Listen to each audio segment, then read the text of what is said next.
Let's kill that bass head. Alright, let's do this. I'm on the air, we got this pockets flow. It's me and Tony on the mics, we gotta let you know of current events, little gaming, sprinkle in some entertainment. We stay humble, but our moms still think we're famous. Turn up the bass and baby, maybe let that magic flow. Our spoken word is all the things you really wanna know. Having a good time on the show, T-Bows and Matty G. Tune in and hit subscribe and join us on the FAPs.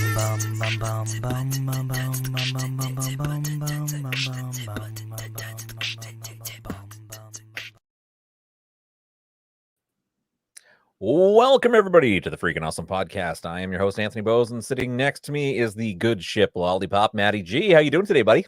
Hey, not too bad, buddy. How are you? Pretty good, pretty good.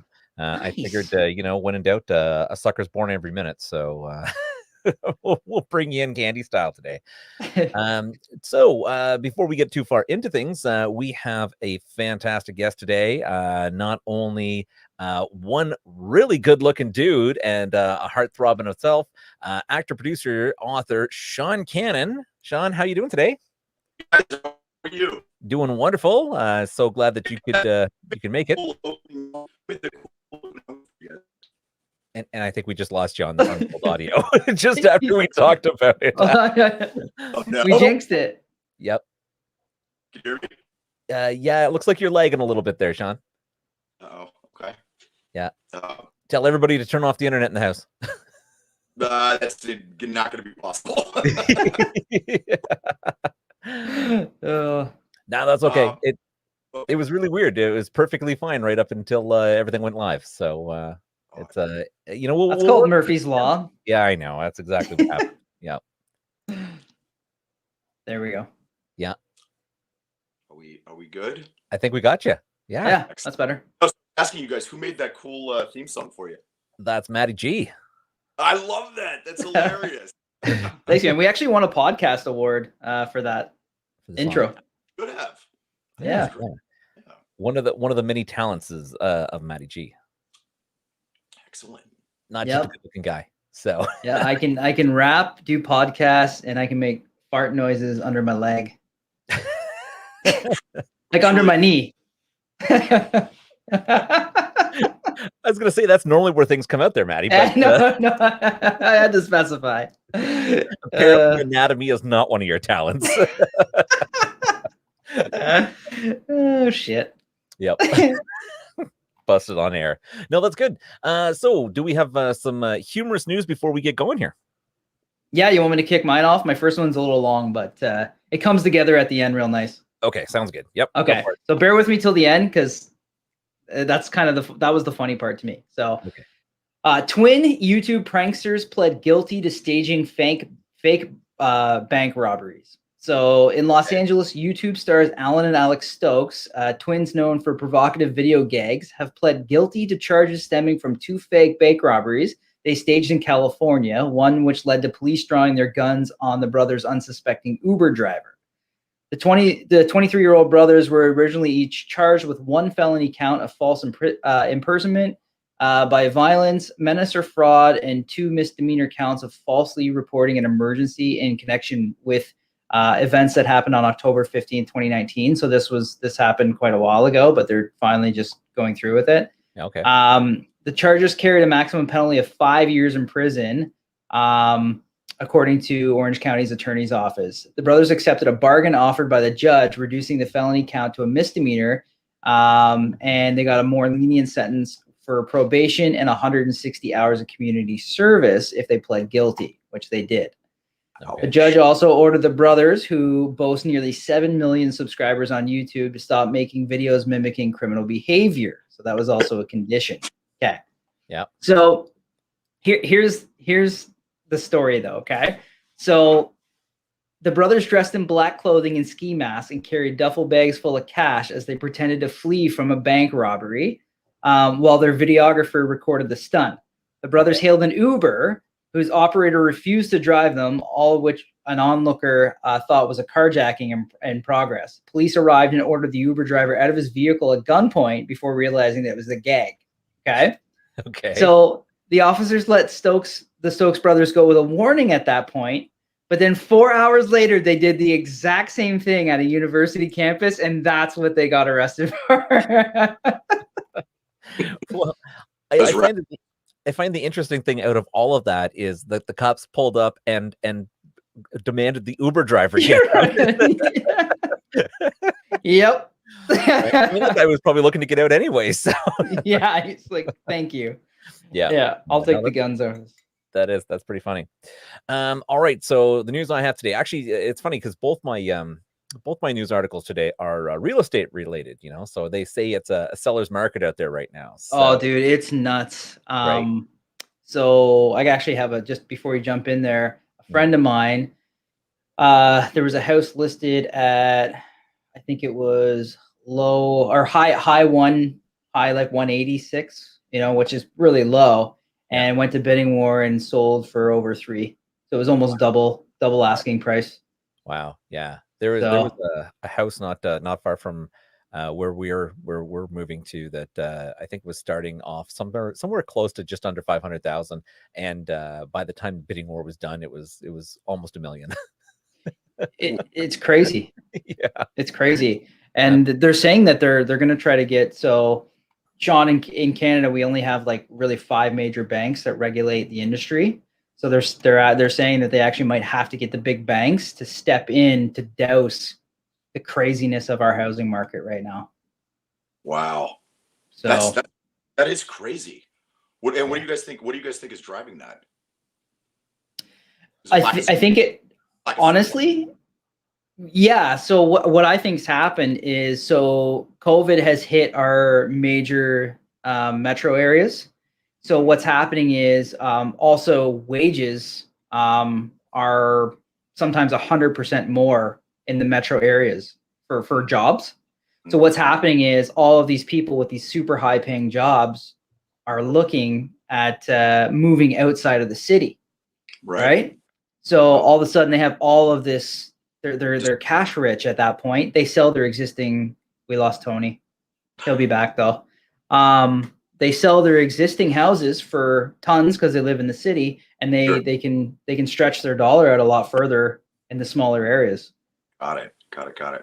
Yeah. So well, and the other thing I think on that is, so many people have lost a lot of their jobs because of COVID. Like, they've done complete shutdown. So the people who are living in those larger cities are trying to move out to something that they can afford by selling their larger houses.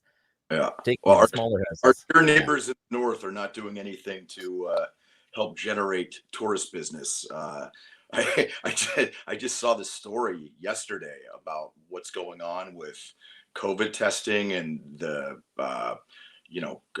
mandatory quarantine. So I asked a friend of mine who lives in Canada, and she said to me that if you have to go to one of these mandatory quarantining facilities, she said they're like 4- and 5-star hotels that you have to pay for yourself. Is that if you're a tourist, you have to get tested before your flight, when you land. If you're positive, you have to mandatory quarantine in like a 4- or 5-star hotel. And there was a story that I heard from a guy he was from Tennessee, and he said they put him in a van with like blacked out windows, wouldn't tell him where he was going. And I was like, that doesn't sound like a true Disney. It's a small kidnapping. Right. That's the exact word he used. Yeah. I think they put he got a call from Liam Neeson later on that day. I'm a very set of skills. Yeah. It's wild. No, that's really strange. Yeah, but I mean, I would imagine though that is, really curtailed, tourist dollars coming in to Canada. Yeah. Crazy. Well, and also just the movie industry alone, right? I mean, Canada, especially up in the Toronto area and in BC area, is very well known for the movie industry. So that has put a lot of that on hold in certain cases. Yeah, I like I said, I had just finished doing a film in Puerto Rico for a couple of weeks. It's called Killing Field with Bruce Willis and Chad Michael Murray, and we had really, very specific protocols for COVID and testing, and a lot of testing. As a matter of fact, I was joking. I haven't had that much stuff up my nose since the 80s. I mean, it's like, That's awesome. yeah. Um, masks everywhere. And I mean, when you're on a film set, trying to do social distancing is not easy. No. But yeah, so. Yeah, that's crazy. So just to digress a little here, the today's article, the first one that came up was, so when you're, so Matt, I mean, you've moved around a couple times, and have you ever had it like your neighbor's house goes on sale?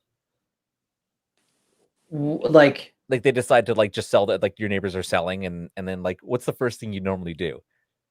Well, you're curious as to what theirs is going for, right? So you go and creep their listing, right? You find it and you go to look at it, you go to see what their houses look like inside. You want to see how it stacks up to your house. And so and it's true, a lot of people do that. I mean, I have been notorious for doing that as well. When you see people's house conning, you're like, well, I don't want to do the walkthrough, but I'm going to jump online and see how their MLS looks. Of course. Yeah, right? totally. So what happened on this one was a man had noticed that his neighbor's house was for sale. And of course, just like you and I, he decided that he was really curious on how well it stacked up. And what he found was quite surprising, that when he went through the photographs, there was a picture of his cat lying on their bed. And he had found that his beloved, cherished pet, who was basically leaving their house in the day and going to sleep and eat in the other person's house. and clearly, that this cat must have been really kind of part of the family, because if they didn't take the cat out for the photos, they had no problem with the cat being in the photos of all these rooms. That's hilarious. Right? So, you always, that you're little always whore cat. Exactly. there is no solid monogamy, I guess, when it comes to cats. They don't give a shit. No. No. Guy's wife. Right. I was gonna say it could have only been worse, but so yeah, that was some funny news today. I was really thinking, oh, okay, that's a new one. So yep, that's pretty good, man. That's right on. good. What's your next one? This one's funny but dirty as well. It's a dirty tactic. So all right. So the title is "There's a Special Place in Hell for an Employer Like This." So Andreas Flatten resigned from his job at AOK Walker's Auto Works in Peachtree, Georgia, over a dispute about having to leave work by a certain time every day to pick up his daughter from daycare. So this was last November, but trying to get his last paycheck wasn't pretty. Flatten's boss, the auto shop owner Miles Walker, finally decided to pay Flatten $950 on March 12th, so a couple weeks ago. Yeah. But in 91,515 pennies, and he had it delivered to them in wheelbarrows. I saw that. Adding insult to injury, the 500 pounds of pennies were covered in motor oil and came with a note that said "fuck you." Oh, wow. So Flatten's girlfriend shared a video of the penny pile on Instagram and told CBS Atlanta that Walker was known for harassing his workers and had a toxic work environment. Walker told CBS that he got paid and that's all that matters, and he's a weenie for even bringing it up on the news. Flatten are cleaning the oily coin stockpile, estimating it takes about 2 hours to polish $5 worth of change. So the U.S. Department of Labor got involved, and they said there's actually nothing in regulation that dictates in what currency an employer can pay an employee. So there's nothing they can do. That's crazy. So isn't that dirty? Yeah. That is a horrible way. That's a dick move. Yeah. It's a total dick move. Yeah. Yeah. Now, I commend them to his commitment to that dick move. Yeah, I mean, he followed right through. So yeah. Now, I guess the biggest question, he might have an argument where, the currency in the form that it was delivered is not usable for commerce due to the oil on it. Yeah. Yeah, that's like, true. So in fact, yeah, you can pay a guy in pennies because you can literally go take the pennies and pay for stuff. But when it's covered in oil, you can't. So I'm thinking this guy's a really crappy attorney. Yeah, I think that's probably the one. Yep. Yeah. Yeah. I'm gonna call him and see if I So- can sign going. Maybe I can. Yeah, exactly. You know, I was really curious. I mean, with all that copper, I mean, I get you that pile of pennies has got to probably be worth more than the actual value of the pennies. That's another good point. That's why they stopped doing pennies in Canada. We don't even have pennies. Pennies are primarily, if I'm not mistaken, zinc. Or is Oh, I know one of them.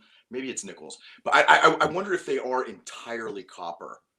I think they probably got some kind of alloy mixed in there. Probably. It's possible. Yeah. I know that they got rid of them here because they said that their value doesn't represent what they're made of.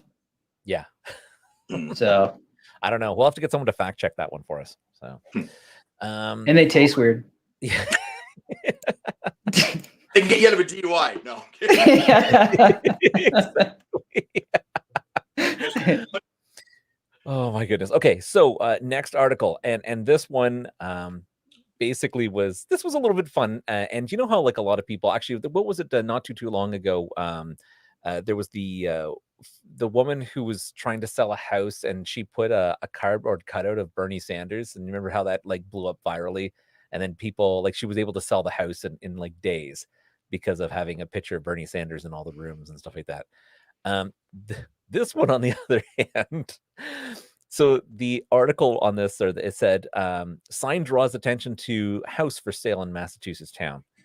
And what happened was, the house was for sale, but above, so they've got that kind of crossbar and the sign hangs from below. Yeah. On above that, there was a white sign with red writing that said "not haunted." Just in case. Yeah, exactly.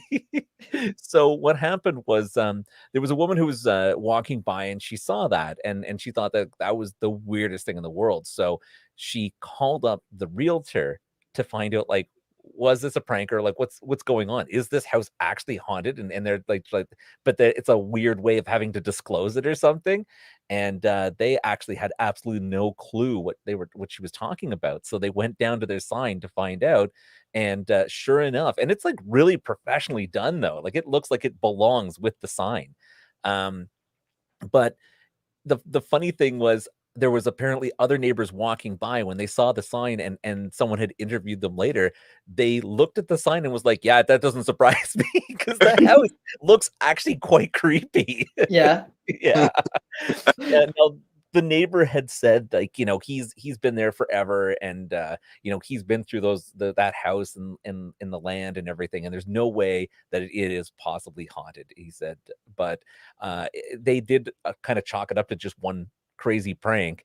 But because of that, of course, now again, here's a house that has drawn a lot of interest, and we'll be interested to see how fast that house. I'm putting that on my house when it goes up for sale. I think so. That'd be just for the attention. Yeah, yeah. Not haunted.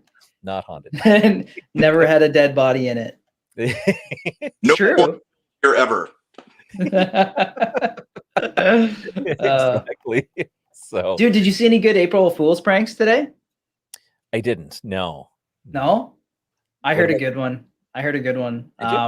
Yeah, so my buddy's in the tech industry, and apparently one of his clients had put tape over all their mice, the bottoms of their mice, so that the sensor doesn't work, right? Yeah. And so, but here's the funny part, is that he did it to every computer in the organization.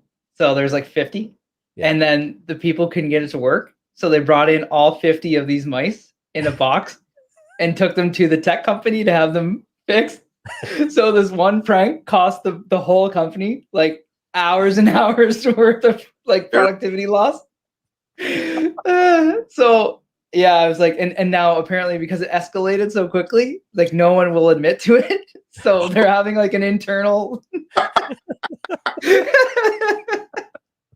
I was like, oh my God, that's so funny. That is really funny. Yeah, I could see that. That is a total backfire. And I've actually done the practical joke that has backfired on me before. And to a point that I'm actually really lucky I didn't lose my job. my boss. I'm listening. Yeah, my boss was basically, we wanted to do a practical joke for my boss, and he so it was a pool and hot tub companies when I was younger, and we had called them up and said that someone drove their car through the front window, and where we're letting you know, but we've called the police and all these other things. And he's like, oh my god, is anybody hurt? And he starts panicking. And then about 10 minutes into this, like, we just kept drawing it out, and then we said April Fools. Well, what we didn't know is he was on a plane to Arizona at the time. So he had his right-hand man booking tickets to go back immediately. And yeah, so it was one of those things that we were really fortunate that he had a good sense of humor, but we did kind of get a little yelling at for it. So yeah. I hope he got insurance on those tickets too. Stop the plane. Poor guy gets locked up as a terrorist. April Fools. Should always folks on somebody that is maybe beneath you in the corporate hierarchy. I mean, it's punching somebody that's got the ability to fire you. Maybe, I mean, it's a ballsy move. So I mean, hats off. But I mean, it could have gone horribly awry. Yeah, you know what? If in all honesty, I totally at that age, you're not thinking things through, and I was really lucky, but I would have deserved it. I would have deserved it. Though, like, I mean, if you were the president of the United States, or I guess in Canada or something like that, you just knew really there's not going to be any blowback. You would do crazy shit all over the White House to all your little underlings. I mean, Trump did it for 4 years. Oh my god! Do you remember that old show, Spitting Image, where they used to make puppets out of celebrities and always did jokes? Yeah, ring a bell. They were very. Tony, is that a dream you had? Is this... No. It was a comedy show. Sorry, what was that, Sean? Is it a creepy puppet dream? Is that No. They basically what had done is they created really good looking puppets out of some of these celebrities and anyways, I haven't seen Spitting Image in probably close to 20 years, and then suddenly the other day a video came out, and it was Trump leaving the White House, and it was really funny because it was just a classic puppetry, and he was basically rigging the room to pull practical jokes on Biden for when he came in, and like he was putting like the classic, the pail of water over the door, but it wasn't water, it was pee. He had I don't know who it was, but oh no, it was it was who's the Russian prime minister right now? Is that Putin? It is Putin, yeah. So he had it so that when he would go by a certain area, Putin would jump out and purple nurple him. So what happened is of course it backfired, and Trump left the room, but he ran back and he goes, oh, I forgot to do this, and then he sprung his own traps. And it was like bowling balls that came down and hit him in the head. And he's like, oh, I paid for 7. And the last one comes down. And, so it ends up that he tips over the bucket himself and gets covered in pee. He's like, I'm stuck in a bucket and covered in pee. And Biden walks in and goes, not the first time that's happened to me. It was really funny. And so I haven't seen anything like that in a long time, but it's a really good video. If I find it, I'll put it up on the page. Nice. You have to now. Yeah. Anyways, so Sean, let's get back to you. And I feel really bad because again, this is actually Sean's second time on the show, and I do fully admit that we had some audio issues the last time, and we couldn't actually air the full episode or really any of the episode. So it's nice because you get to come back, and it's kind of your first time, right? So, and it's good that you did come back, because that means you didn't hate things. I did not hate things, and plus I can use all the jokes and material I used the first time, right? So exactly, yeah. So I think the only difference is your hair is a lot shorter now. So indeed, a lot shorter. Yeah, it's it's great because you still see that remnants of the faux hawk in there. It's going to be interesting. So I'm going to look forward to that. I know that you're saying it was the new Bruce Willis movie. I actually just saw a Bruce Willis movie the other day. It was on, I don't know if it was Amazon or Netflix. It was the worst movie I'd ever seen in my life. This is not this Jumps is not, into this it. is on Bruce Willis, because I really love him as an actor. Was it the astronaut one? Yeah, it's like a space one, and it's got like aliens, and it was I can't remember, it was like a First Contact kind of thing, and the story just didn't make sense. Like, it was like they took the entire budget, blew it on Bruce Willis, and then didn't make any lick of sense to the story. All right, we got Bruce. Fire all the writers. That was it was like, oh, we had to get rid of the writers to pitch this thing, and you know, like, in it had promise, and it looked really interesting, and they're saying, oh, it's an alien race, it's First Contact, it's what we were worried about, and then within 10 minutes they're like, well, this alien race is well known for this, and I'm like, what the crap? You just said it was First Contact. How the hell do you know what this alien race is for? Like, oh my god, my mind is still spinning on how ridiculous. Now I'm gonna have to. Yeah. Tony and I are we tell it like it is, I guess. Yeah, it's true. So no offense to Bruce, but I gotta ask, man, like, did you look at the script when this came out, or did they just pull a dump truck full of money and dump it on your front lawn? No, I Death Wish though. Dump truck of money on my front. Is it? I've been a fan of Bruce Willis's forever, and you know, having the opportunity to work with him for me was enough of a reason to want to do the film. The director, whose name is James Cullen Bressak, is a guy that I've done like 5 films with, and so I love working with him. And I just basically showed up, and I thought that, you know, he kept saying that I had to get a mohawk, but he would couch it in these texts that were like laced with little quippy, funny things. So I was like, oh yeah, sure. You should get a mohawk, LOL. What does that mean? Yeah, I got there and he was, no, you're really gonna get a mohawk. And so, yeah. Cool. So what kind of, are you allowed to say, like, what type of character do you play? So you know, you look at me and you think I'm gonna be this real scary guy, and I am definitely a thug, but I'm the comedic relief. Me and one other guy are kind of the comedic reliefs in the film. It's a lot of That's excellent. It's called Killing Field. The whole film takes place over one day in one location, bunch of bad guys, and you know, Bruce does what he does. He saves the day, and Okay, Cool, man. interesting. Yeah, it'll be interesting to check out. And you know, and that's the thing, is, even though this movie was really bad for Bruce Willis, I will still watch his next movie, because I'm that much of a Bruce Willis fan that I normally would say, oh, he's never really done a crappy movie. Well, apparently he has. So yeah, you know, maybe I just gave him a little too much leeway when it came to movies. Eventually, someone's going to do something. Right. Yeah, we get an email later on from Bruce. Fuck you, I'll never be on your show. No.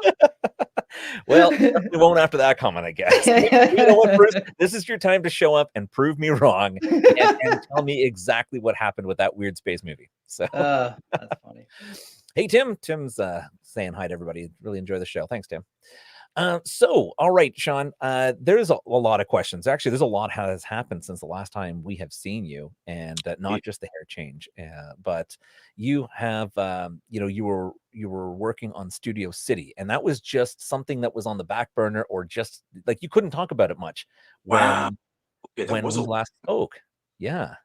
So Studio City is on Amazon Prime. Unfortunately, right now it's only in the United States, but we are working to take care of that. And you know, it's been great. We were nominated for 8 Emmys. And we won 1, which is great. Now we're coming into Emmy season again, and we were able to do another 5 episodes during the pandemic. And I mean, you know, production during the pandemic is certainly challenging, but we put out some great new episodes. And it's been one of the projects that I've done in my life that I would say I'm most proud of, just because, you know, I was there from the beginning, and I know all the travails and all the obstacles that we had to go through to actually, you know, get it done. Yeah. So just for people who haven't seen it, of course, for the Canadian audience, because I'm assuming at this point all America has seen this for how well it has done in the awards. But this show is a very interesting concept, because it is an actor who plays a role. So it's like a movie in a movie or a show in a show. So actually, you know what, Sean, how about you tell everybody a little bit more about it, since you're kind of like the big part of this. So Okay, so Studio City follows the life of my character Sam Stevens, who plays Dr. Pierce Hartley on the #2 soap opera in the world called Hearts on Fire. And Sam is a good guy, but definitely flawed. Definitely is still kind of figuring it out. You know, when you see him, you think he's got the world kind of by the tail, you know, a guy starring on a show, but you realize very quickly as the onion begins to peel that he's got a lot of issues and problems that he deals with. You know, he's no longer the young guy in the soap. He's now, you know, segueing into being sort of, you know, the older veteran. And so the show brings on a, you know, a good looking young guy who's nipping at his heels. And, you know, he's a guy that always thought that he should have had a bigger career. And for him, that meant being an action star. And the producer of the soap tells him, she goes, "Do I really have to say it? You're just too old." And he, at the end of the pilot episode, somebody that he never knew existed shows up and turns his complete life upside down. The show deals with a lot of poignant social issues. okay. We do it in a way that doesn't beat you over the head because, frankly, nobody wants to get preached to. So, you know, we make you laugh, we make you cry, we entertain you, and the show actually made history too because one of our actors, terrific actor named Scott Turner Schofield, is the first trans male actor to ever be nominated for an Emmy, which means we're the first show in history that has ever had a trans male actor nominated for an Emmy. So we're really proud of that. And, you know, I'm real proud of it. I think it's, you know, it's a digital drama. The shows tend to run between, I'd say like 12 and 15 minutes. So it's very digestible. You can binge watch the first season, which is has 11 episodes, you know, in a couple hours. Okay. And you know, we're building our audience. People really seem to be enjoying it. Yeah, for sure. You know, absolutely amazing. And I was going to bring that up actually about Scott. So congratulations, because that is it's like breaking grounds on things. My question for that is that addressed in the show as one of his characters? It is. You know, I hired Scott because I love him as a person and he's a terrific actor. So I didn't want all of Scott's material always to be about being a trans man. Do you know what I mean? I think in the beginning, the first season, it has to be addressed, but I also, you know, want him just to be his character to be just another one of the actors on the show. Although, you know, his life is definitely, you know, he has different things that he encounters in life as a result of being a trans man, but he is out on the show. Everybody knows who he is. And you know, every one of the characters has their own cool arc. And I think it's important that, you know, when you've got the platform to do something like this, that besides entertaining, which I do think that comes first, that, you know, you're also doing something that's provocative. You're doing something that stimulates thought from the people that are watching it. And I'm proud of the fact that we're able to kind of, you know, effectively create the balance of entertaining, but still, you know, making people think. Yeah, for sure. We got a question here from Beth Wheaton. She's asking, what is your favorite thing about the show? What is my favorite thing about the show? Well, if I'm being really honest, my favorite thing about the show is the amount of latitude that I have. You know, as the creator of the show and everything, you know, you normally don't have that sort of latitude as an actor when you're just hired by somebody else to do that. Favorite things, I work with a bunch of my friends. My wife, Michelle, is one of the head writers and producers. My dear friend, Timothy Woodward Jr. has directed all the episodes and is our showrunner.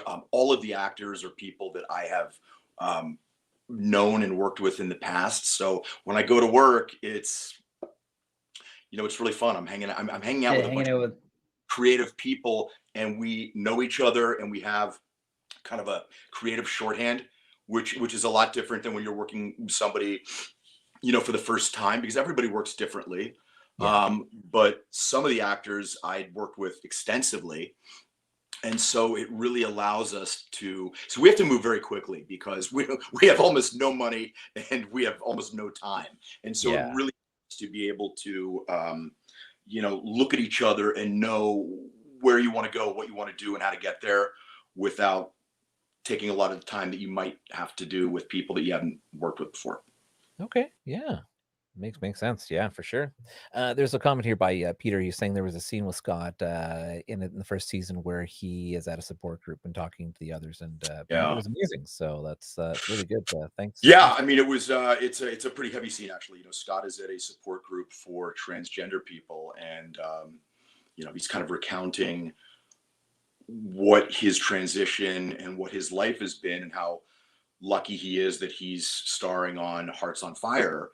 And unfortunately, one of the people that's in the support group eventually takes their own life, and it really sends Scott's character Max for a loop.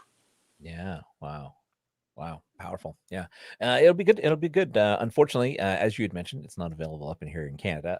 We're hoping to find that. Yes, please do. I want to watch it. I was doing a lot of looking at not even just the reviews, but some of the comments people were saying about the show. Clearly loved by many, and that's why you were nominated for so many Emmys. It's crazy, like 8.5 or something out of 10. It's very high. Exactly. Yeah. So now, with Michelle being one of the writers, did you ever come across a point where you're just like, I don't like what you're doing to my character here? you gotta rewrite. She kills you.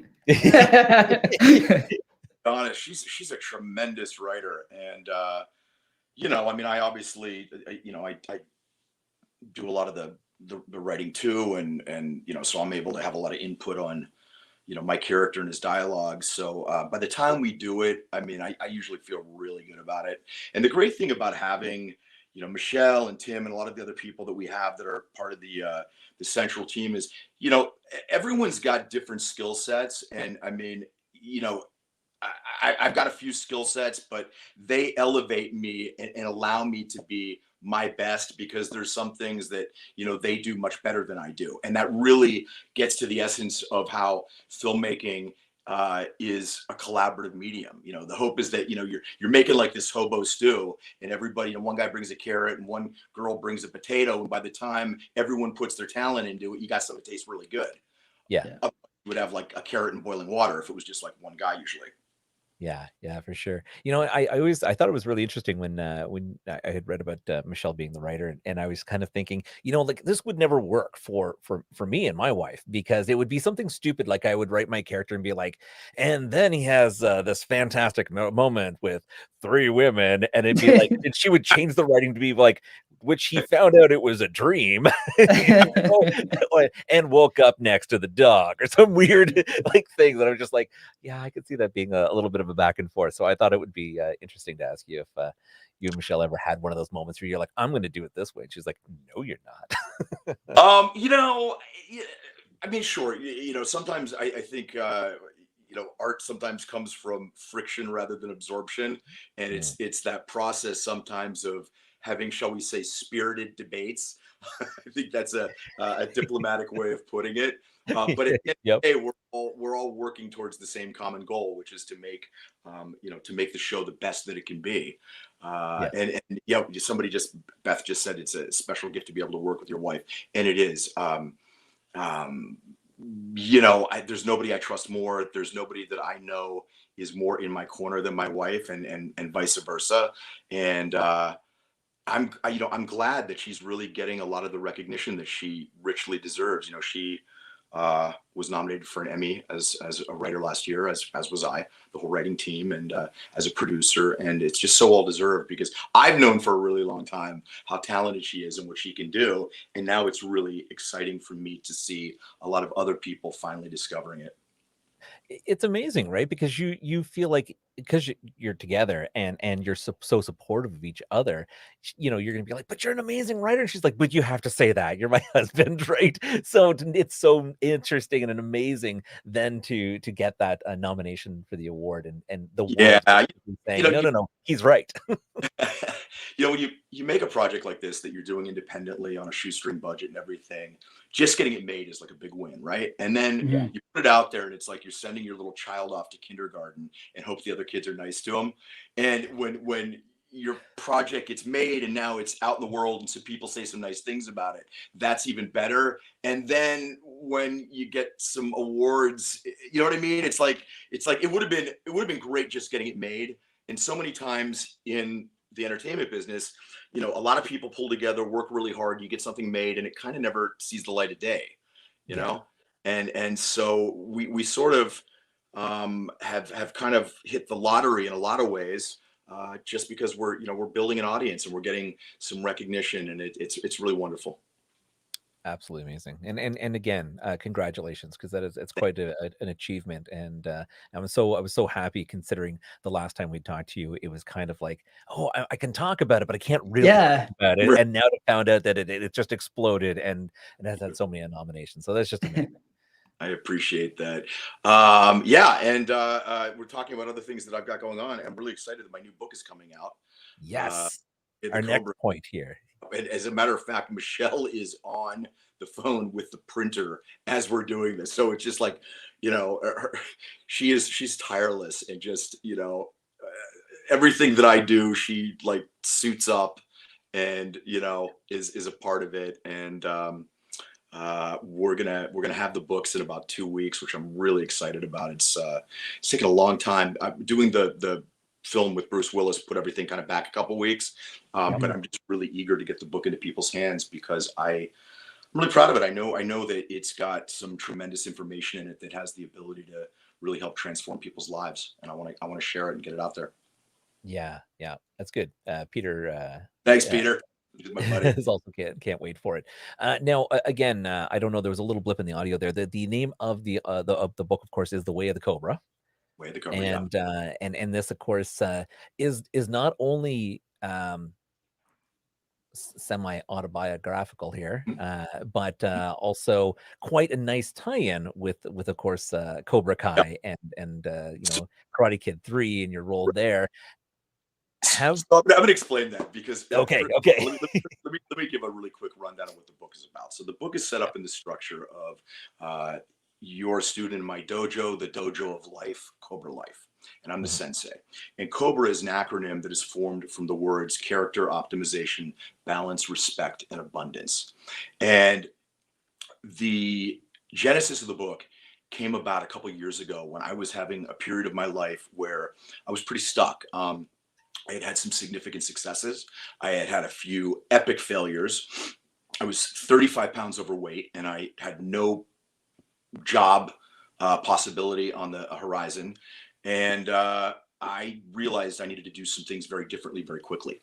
Hmm. And I used the analogy. I wasn't going to wait for the ship to come in. I was going to build the damn ship. I just had to figure out how.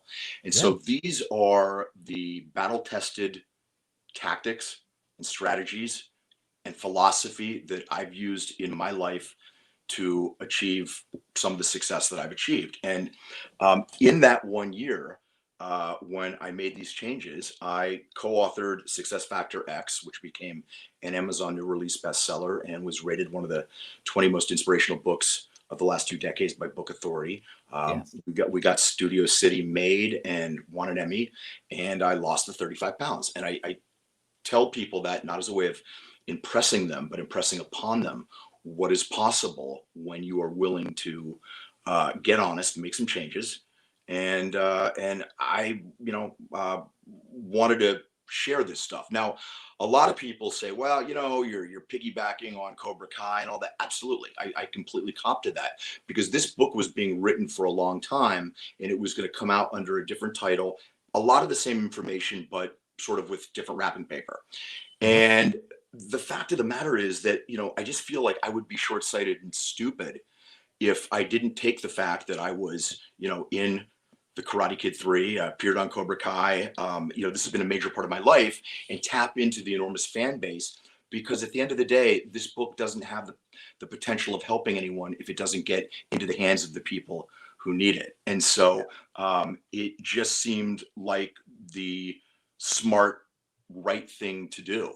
And, I'm doing podcasts and talking about the book because I want to sell books, and that's what people do when they have a book. But I really believe that there's a transformative quality in this book. And I say, transform yourself and you can transform the world. And, I very much want to see this book read by as many people as possible, because I know it will help them become Cobras. A Cobra is somebody that is leading their best, most authentic life, that is a badass. The tagline for the book is unleash your inner badass. And everybody has one. Sometimes they haven't been discovered yet. Other times they've gotten sort of lost along the way, like mine did for a little while. And, I say it's time to, dust off the black sleeveless gi and shake off the dust of mediocrity and get back to work.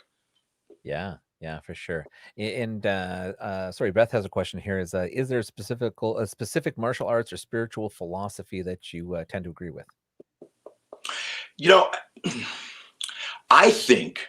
I know that there are certain truths in the universe. Okay. And maybe, I don't know if this answers your question, but a lot of people ask me, especially like, younger kids that are maybe going off to college, or they're starting their first big job.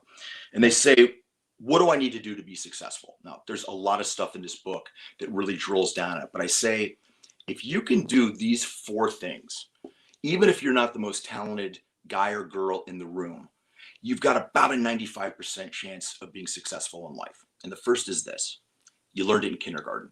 It's the golden rule. Do unto others as you would have them do unto you. Treat people with respect and civility. And, I don't have to tell you guys how, at least in the United States, we have had an epic lack of civility, and we've had, so much interpersonal vitriol that people are forgetting how to conduct themselves with respect and politeness. You can disagree with somebody, but it doesn't mean that you have to eviscerate them as a human being because you don't agree with them about a point. That's the first thing. The second thing is to act with integrity. Say what you mean what you say, be dependable. That's it's easier said than done. But it's an easy concept. The third thing is to behave with empathy. You never know what private war somebody else is waging in silent desperation. You look at somebody and they're in line at the supermarket, or they're waiting for a bus, and you never know what is going on. If that woman's husband, is the love of her life, is dying of cancer, or if someone's struggling with alcoholism, or if somebody has nobody, you don't know. And so I think by treating people with as much empathy as you can, that's a really great thing to do that will help you with other things to be successful. And the last thing is grind, work, don't stop. One of the biggest things that I changed in my life that had a profound effect on my ability to be successful was getting up early in the morning. We've all heard the saying carpe diem, which is seize the day. So for the book, I've coined the phrase carpe mane, which is seize the morning, dominate the morning. If you can get an extra 90 minutes or so before the chaos of the outside world has begun to bombard you, where you can get up, start your day in gratitude. I mean, if you pray. If you don't, just think of 5 things that you're grateful for. I mean, and it can literally be, I woke up today. That's something to be grateful for. Because when you start your day in gratitude, you're living in the present, and it changes your attitude for the day and the trajectory of the day. Then do a little meditation. Just 5 minutes or so, just to silence the monkey chatter in your head, and to connect with your inside soul. I don't do this all the time, but journaling sometimes. You wake up and you've got so much shit in your head, and I literally will sometimes write nonstop for 3 minutes, like, I'm tired, I haven't had coffee, this sucks, I don't want to write, blah, blah, blah, blah, blah, blah, blah, blah. And you're just getting that sort of internal crazy monologue out onto paper, and then you can move it away.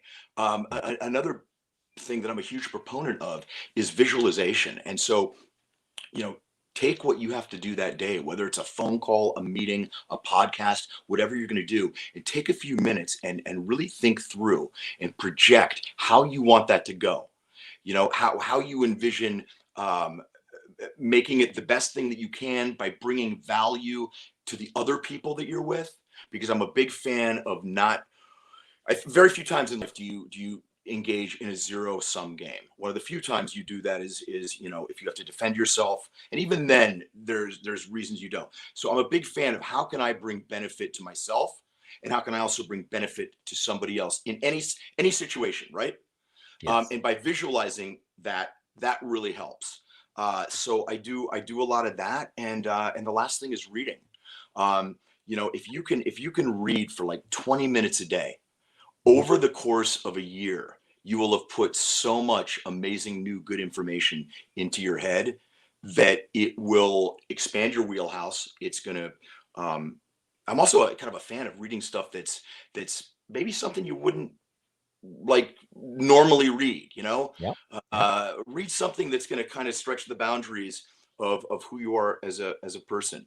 If you can do those things, you can own the morning, you can do those 4 things I talked about, you are well on your way. And there's lots and lots of other strategies I used in the book and that I share.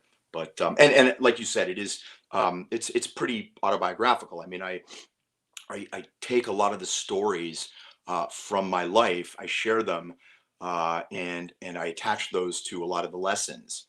And before you sort of ask me what hut I live in on top of the mountain in Kathmandu, meditating on my navel, I've made every mistake in the book. I mean, I share these because I have, walked through the emotional wasteland of my mistakes. And, I've had to relearn a lot of things as an adult that maybe some people learned as a kid. Everybody has different upbringings. So I'm a big fan of having a mentor. I think mentoring is really important. And so that's a lot of what I do in this book. I wish that I had, growing up, some people who could point out some of the pitfalls that face all of us, that I had to go to the school of hard knocks to learn, and so hopefully through a lot of the mistakes I've had, I can share and illuminate the path a little more brightly for other people. Yeah.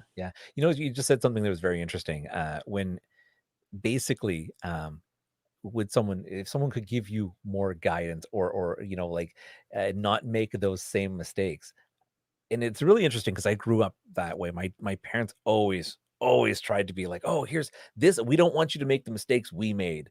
Mhm. And yet I was still the character that was like, I had to make those mistakes. Like, it didn't matter how much they said it, I was still almost predestined to make Mhm. those same mistakes, because inside I was kind of like, no, you're not going to tell me what to do. I'll figure this out. And I ended up making those exact mistakes. Well, there's a couple things at play there. The first is, and I say this in the book, that there's not a whole lot of information in this book that is absolutely genuine and original, because I think there are certain truths in the universe, but they're spoken by different people. So a lot of times, you can be getting really good advice from your dad, but if you've got a relationship with your dad where it's that, the 16-year-old boy and the dad are butting heads like this, you could have a really great present, but the wrapping paper doesn't appeal to you, so you don't open it. So what I say in the book is, I hope that finally, some of what I say in this book that you have probably heard before is finally going to resonate with you. In the introduction of the book, I say I've got good news and I've got bad news. I say it's funny how that always works out like that. And if you're like me and Don Corleone, you insist on getting the bad news first. So here it is. Right. Yep. I have the answer. I don't have a silver bullet for you that is going to instantly transform you into this uber successful, dynamic beast that you want to be. I said, now here's the good news. It already lives within you. It's like the Zen riddle. How did the ship get in the bottle? It was always there. everything you need to become a Cobra, to unleash your inner badass, it's already within you. You just have to get in touch with it and bring it out. Amazing. I have one more question before our slightly slower than average rapid fire questions with Matty G. Is how long you been doing yoga for? How long have I been doing yoga? Yes. What makes you think I do yoga? You've said a lot of things in the last like half hour that are things, because my wife has recently become a yoga instructor, and the things that you have said are things that she has said, and I'm like, this must be part of But a do you yoga get? mentality. First of all, I don't do yoga a whole lot, although I Nope. should. But I think Nope. there is a nexus between the Indian philosophy that yoga is predicated on, and a lot of the Asian philosophy that martial arts is predicated on. So Yep. I think there's an intersectionality there. But also, like I said, a lot of what your wife says, what she's espousing from yoga, there are some things that just are. They just are Yeah. true. Mhm. And so Yeah. you're going to hear them from time to time from very different sources. Yeah, but it's so interesting because it's like even the idea of reading 20 minutes, like we have started doing this. These are all like little things that you talked about that we just started ourselves in our life, and it's very interesting because I'm like, I know exactly what he's talking about. I just started this. Really, you guys will pick up the book. You can get it at wayofthecobra.com. And talking about the reading thing, a lot of people struggle to read. They have trouble focusing, and get Audible or something. You know what I mean? Yep. Like you, if people learn in different ways. Obviously, there's people that are kinesthetic learners, that are tactile, that are auditory, visual.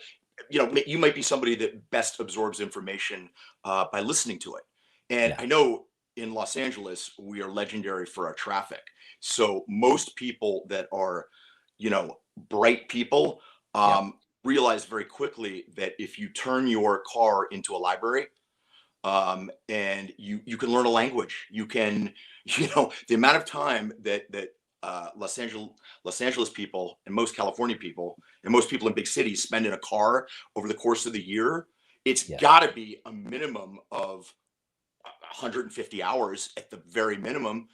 You're going to tell me you couldn't learn basic Spanish or French in 150 hours? Yeah, that's a good point. Do something. Yeah. Read the classics. Do something. Yeah. That's true. Yep. All right. No, I was really curious. I was just like, oh, that's right. Yeah. And how you even talked about monkey mind. Mm-hmm. Yeah. That's also very, very good about monkey mind. with monkey mind and meditating. So yeah, excellent. All right, so let's jump over here, Matty G, and we've got some relatively quick questions just so everybody get to know you a little bit better as yourself. And again, if you don't know, just say pass, and we'll see where things go. Okay. All right. All right, here we go. Question number 1. What made-up word would you register into the English language? What made-up word? Probably douche nozzle. That's a good one. Love it. I don't think we've had that one yet. It's perfect. What 2? What is the scariest dream that you can remember? The scariest dream? Yeah.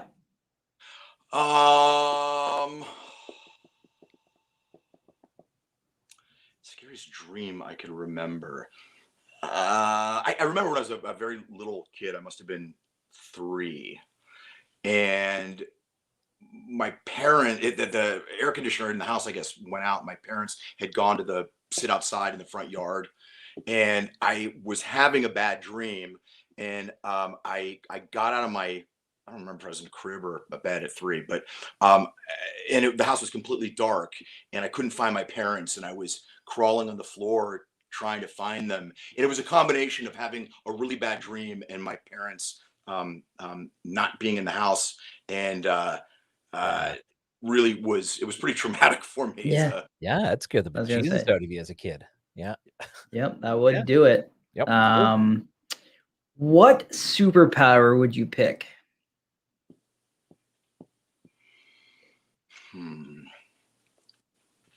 That's a really tough one. Not politically. Yeah. I think I would probably pick something along the lines of kind of like Wolverine, like a continued cellular regeneration, where it wouldn't be immortality, but I could basically live a really, really, really long time as a very strong and healthy person, which I think over the course of 1,000 years, imagine the different skill sets and knowledge that you could acquire from that. Yeah, So Yeah, that'd be because cool. because if you would almost certainly accrue a lot of money, which would give you the ability to do a lot of the things that you want to do, help other people, etc. But Yep. the ability to speak every language, no demand. The ability to understand the mathematics that unlock the universe, and I don't know, that just seems like that would be cool. And basically you'd be a stone cold badass because That's true. That would be pretty The badass. only actually. downside of all that, of course, is go to jail. you're going to be alone. You will be alone because you will Well, outlive everybody, right? So that's Yeah. that continuous sadness of losing people. that is true, unless you go into research medicine and you discover something. And then you just keep everybody alive. Everybody's getting the Walt Disney treatment. Just the selective. Yep. Fair enough. Cool. What activity makes you the happiest? What activity makes me the happiest? Traveling with my wife. I love to travel. I love my wife, and we go. We have our adventures together, and are just spending, quality free time doing whatever we want in really interesting, fun places. That's terrific. Excellent. Great answer. What foreign language would you most like to learn?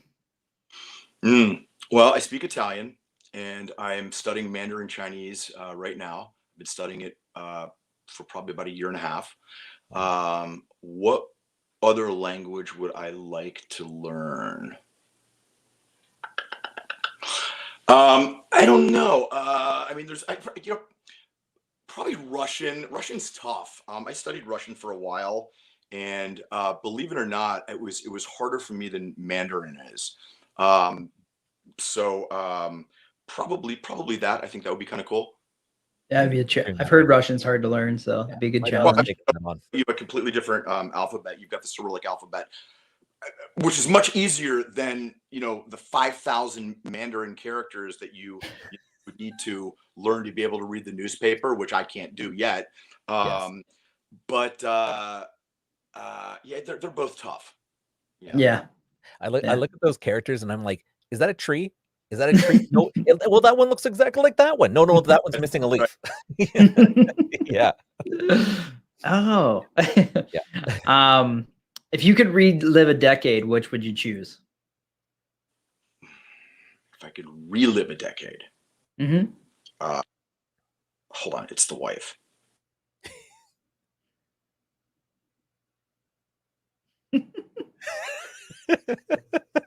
This is great. The only guest ever to take a conversation in the middle of a conversation. I love it. Hey, man, he loves his wife. You got to give him props for that. Yeah. Say hi to Michelle for us. It's in the book Unleash. So I like release better, but we'd have to change that one line in the book. So I'm gonna leave that up to you. Bye. Was it? Sorry. Oh, which decade would I want to relive? Does that mean a decade of my life or like a 10-year period? Yeah. Well, it's funny. We've had different answers. So what I guess I think the more interesting one would be, what decade would you relive in any era? Okay. Yeah. Well, as tempting as the Dark Ages and the Black Death sound, I think I'm pretty I think it would have been very exciting to live in Venice, Italy, or Florence at some point during the Renaissance.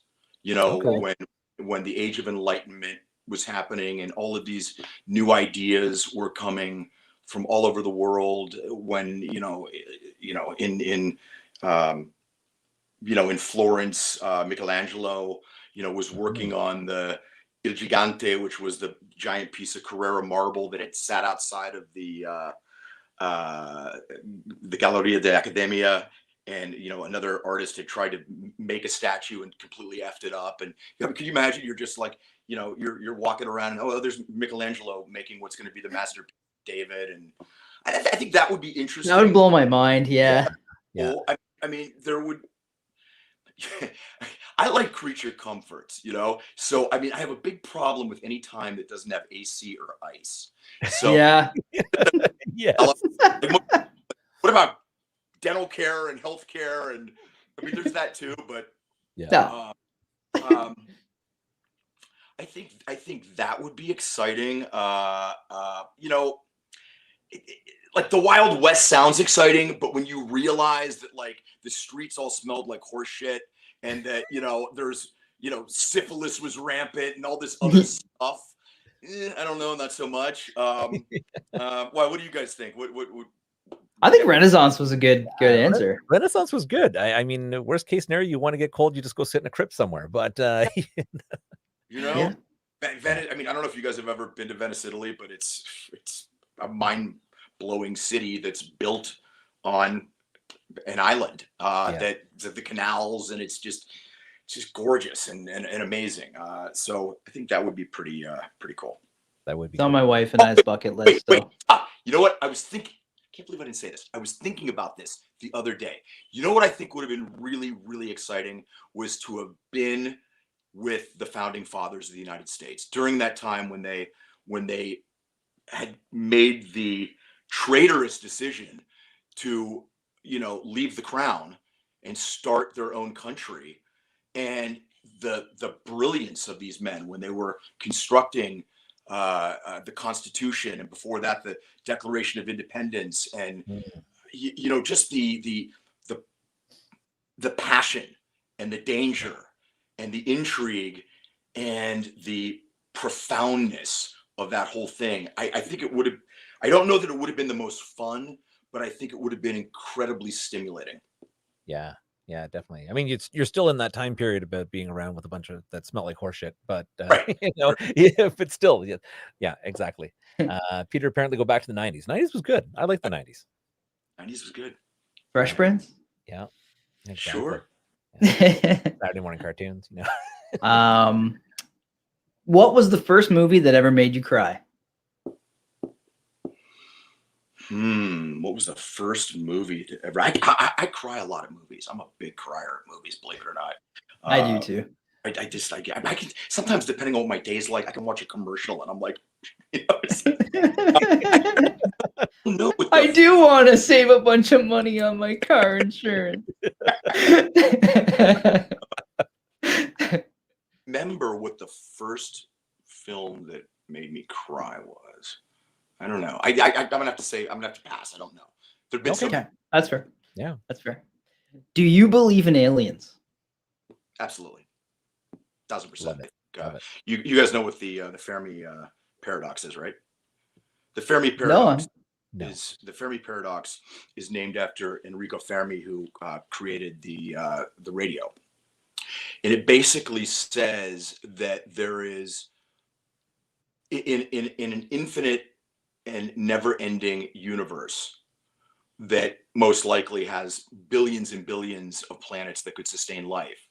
Mathematically, it would be nearly impossible to not have alien life somewhere, but the paradox is that we have no empirical proof that it exists. So in the face of it basically says in the face of staggering mathematical evidence, but without empirical evidence, it most certainly does exist, but we can't prove it. I just think, look, I think that it's egotistical and short-sighted to think that we are. And here's the other thing, though. We are carbon-based creatures living in a hydrogen, oxygen world. There's nothing that says that other aliens would be carbon-based creatures. Yeah. And I saw something really interesting that has given me a lot of pause to think. As we become more sophisticated with our ability to extend life and use robotics, bionics, computer, AI, etc., in our own bodies, right? Yeah. It stands to reason that at some point, there would be some kind of alien life that realized that it would be more effective to have certain parts of their being to be either robotic, bionic, AI, whatever. And so I was watching this show, and it was talking about the very real possibility that there's alien life out there that is very much more machine than it is. I forget humanoid, just organic being. And I Yeah. thought really interesting. I mean, because it kind of does make some sense. But yeah, I mean, look, I like to. I think everybody wants to believe that that there's stuff out there. I mean, I'm a huge original Star Trek fan, and so I mean, I love the concept of other cultures. But there is also the caveat that that the great physicist Stephen Hawking said. He said, "I would be very, very careful about wanting to encounter an alien race because they just because they're more advanced does not mean that they would be fans of ours, and it could also be that we are as inconsequential to them as ants on a hill. Not that they necessarily mean us malice. They just they don't care. Nothing.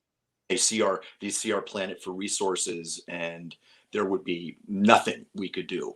Probably. I hope that's not the case, but there's I think we all like to form the concept of what aliens are based upon our personal fantasies and things that we want to project onto it rather than what may actually be reality. I mean, I'd like to think that they're benevolent, but I mean, I think for the most part, Earthlings are benevolent, but we also have the ability to cause, incredible violence and damage. And so, I don't know if I'd be so ecstatic about Earthlings coming to another planet if I was long answer, but I like to. No, it's a good answer. It's so true. Yeah. So for some reason, I mean, it's at least better than someone turning around and saying, "Yeah," because everybody out there wants to have sex with an alien at some point. Well, and it's crazy to think like our technological advancement has really taken a foothold over the last say 100 years. Imagine in 1,000 years where we are. Like we're growing in our technical advancements exponentially. Yeah. So we need to make sure. We need to make sure that our that our emotional and humanistic development isn't so surpassed that we are like a bunch of big dumb children with some very totally some very toys. I think not to get too philosophical, but I think that a lot of depression and anxiety a lot of people experience today are because our technology has outpaced our monkey minds. You know what I mean? Like we're not built to be constantly in the stress of a regular work day. We used to have to worry about food, shelter, and breeding. Now we have to worry about a million things in a day.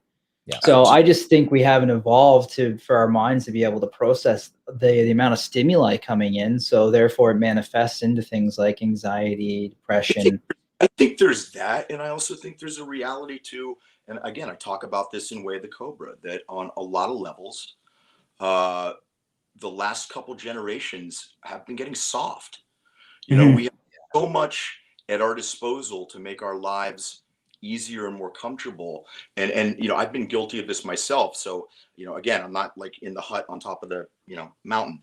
But I think that people need to learn to embrace some discomfort and they in the military, they have that, embrace the suck, you need to sometimes realize that it is a fantasy that life is always supposed to be comfortable and wonderful and everything. I mean, if and you probably know this from some of what your wife says, but if you look at a lot of Hindu philosophy, like from the Bhagavad Gita, happiness comes from extinguishing the pursuit of sense-based things. You know, when you're constantly like a hamster on a wheel, you know, and you're looking for sex or food or money or blah blah blah blah blah blah blah, it's never ending. And so, you know, there's always a sense of dissatisfaction. And also, when you don't get what you want, it creates anger and resentment. And so, you know, I think if we were all taught at a younger age that in the times in our life when we're fortunate enough to be happy and content and satisfied, that's a gift. But, you know, a large part of life is suffering. And I know that sounds heavy, but, you know, that wasn't me. That was the Buddha who said that. He said, life is suffering. And our lives have become so much better, and that's great. But I don't think we want to lose that human quality of being, I don't want to use the word warriors. It's not that, but you know, there is an instinct that humans have that I think has been largely tapped down for a lot of reasons. You know, I mean, you know, I could give you the whole litany of, you know, we're handing out trophies for 9th place now. You know what I mean? There's that. There's, and I talk about this again in the book. You know, everyone is so concerned about not shaming anyone. And I talk about the difference between toxic shame, which is humiliating and is something nobody should be subjected to. But there's also the kind of shame when you don't do your best, when you let yourself down, when you break your character. Okay. And that creates a sense of momentary shame that lets you know what you don't want. And I think as a society, we have to recognize that, you know, you can use a different word for it if you want, but there is value in some shame because it tells us what not to do. It tells us, you know, how to be our best. And I think that the ability to endure through discomfort and suffering has been the hallmark of what has allowed humans to survive and to perpetuate. And I worry that, and it's only in the last couple generations too, because, you know, you talk about like, you know, I think I'm older than you guys, but I know I'm older than you guys, but like my grandparents, the greatest generation. I mean, you're talking about a bunch of 18-year-old, mostly boys who went off to a foreign land to go onto a beach facing machine gun nests. And they came back and they, you know, had to start families and jobs and all that stuff, but they, you know, they were cut from a different piece of cloth. Do you know what I mean? And that's why they called them the greatest generation. And I worry that, you know, a lot of millennials are so dialed into their devices and PS4 and things like that, that they're not learning a lot of the interactive social skills that help people become the best people they can. Because I think the devices are, they connect us more. And again, I talk about this in the book. There's a guy named Marshall McLuhan who wrote a book. He was a communications professor and an author. He wrote a book called The Medium is the Message. And he said that the way with which we communicate is often as important as what we say. I mean, it makes a big difference between, you're going to break up with somebody and you do it with a Post-it on the refrigerator, or, you go and see them in person and have, a connected conversation about it.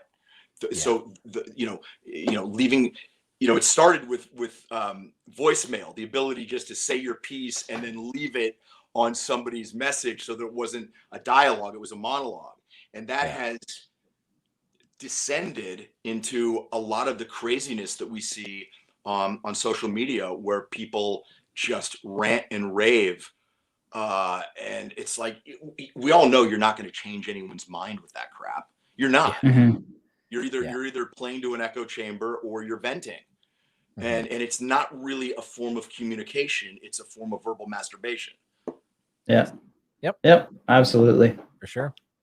Yep. At least we're not Totally. going back to the days of lighting bags of poop on the doorstep. So, hey, speak for yourself. All right.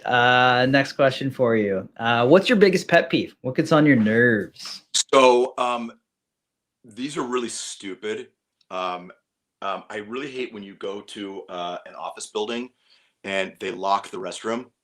I don't like, and I also Yep. don't trying to get a piece of toilet paper off, and it seems like they've got somebody from maintenance has come in and they've tightened the roll, and so Oh yeah, yeah. You're like, One yeah. time, you cheap bastards. those are my stupid pet peeves. My legitimate real ones, I cannot stand cruelty. I do not like when people are cruel. I don't, and I know I keep going back to the book, but a lot of what you're asking me is stuff that I've put in the book. You know, I say a Cobra never humiliates somebody and doesn't use humor as a cloak for being cruel. You know, and I was just kidding. Or you know, you have thin skin, you can't take it. Those are all things that people that generally it's a quality found in malignant narcissists a lot. They will say something to somebody which is clearly meant to, you know, shake their sense of self, but they'll couch it in a way that it's supposed to be funny. And if you get offended by it, then you know you're the problem. And I talk a lot about in the book. I have a section where I talk about fear the mongoose, and a mongoose is the cobra's natural predator, right? Yep. And so I talk about people that you need to be able to recognize, and I do a whole section on malignant narcissists, sociopaths, and even psychopaths. And people always assume psychopaths are like Hannibal Lecter. They're not. There are a lot of people that are legitimate psychopaths that are not violent, but and have ascended to the top levels of certain professions. Psychopathy is very well represented in surgeons. It's very well represented in CEOs. It's very well represented in a lot of legitimate pursuits. And you know, if you're, I know I'm going off on a little bit of tangent here, but if you're somebody who is unlucky enough to work for a psychopath that is your boss, you need to be able to identify it. And there are certain strategies. One of the best quick strategies I'll give you is do everything you can not to deal with them through email. Because people that are psychopaths are less. I'm sorry. Do deal with them through email. I apologize. Do deal with them because they aren't able to play a lot of their direct manipulative intimidation games when you're not sitting across from them. And it also forces them to put down and memorialize what they're saying so that when they say, I never said that. Yeah, what do you they got to be accountable. You're like, so do everything you can not to deal with them in person. And if God forbid you've, got on the shit list of somebody that is a psychopath that you work for, it is 1,000% time to start looking for other employment, because it's a matter of time before they will become an active, disruptive and destructive force in your life. So I talk about the ability to, kind of spec these people out. Yeah. Very cool. Cool. Yep. That's awesome, Good. man. Good. Guys, I have about 2 minutes, and then I because I could talk to you all day, but I no, that's cool. That's all right. Well, we'll ask you the last question on our list here. What is your favorite podcast that you've been on in the last 12 hours? Oh my God. It's the freaking awesome podcast. With only the best song in the world. Amazing. We love it. Well, Sean, obviously time is tell all of your friends to go out and buy it. Yes, of course. You know what? So congratulations on, of course, the Emmys and Studio City. Really love to can't wait to see the book when it comes out. Honestly, it sounds like it's going to be a good read, and we will make sure that people who are listening on the road or this episode, of course, after the live recording, will of course make sure we put up a new picture of Sean on our guest page, and we will also put a link. Yeah, exactly, and we'll put a link, of course, where you can get that book. Thank you, Maddie, Anthony. Thank you guys so much. I want to wish you all the best. Stay safe up there, and I'll look forward to talking to you guys again. Absolutely. Take care. Thanks so much. Thanks again, Sean. Take care. See ya.